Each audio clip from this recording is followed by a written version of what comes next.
എന്താ പറയുക, ശ്രീകണ്ഠട്ട നരസിംഹവാദിയാരുടെ ഒരു ഫോട്ടോ ഉണ്ട് പാലസ് സെക്യൂരിറ്റി ഫോഴ്സിൻ്റെ ആ ഒരു റൂമിൻ്റെ മുമ്പിലായിട്ട്.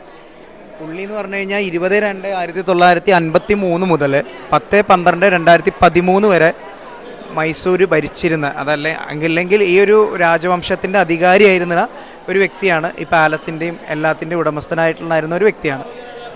അത് അങ്ങനെ പറയുമ്പോൾ നമ്മളുടെ ഇപ്പോഴത്തെ ഭരണത്തിൻ്റെ തൊട്ട് മുമ്പ് ഉണ്ടായിരുന്ന ആൾ, അതായത് ഇപ്പം ഭരിക്കുന്ന ആളുടെ മുമ്പ് ഉണ്ടായിരുന്ന രാജാവാണ്. നാട് നീങ്ങി പുള്ളിയാണ് ഇപ്പം നമ്മളിപ്പോൾ കണ്ടിട്ടുള്ള ഫോട്ടോയിൽ കണ്ടിട്ടുണ്ടായിരുന്ന ആൾ.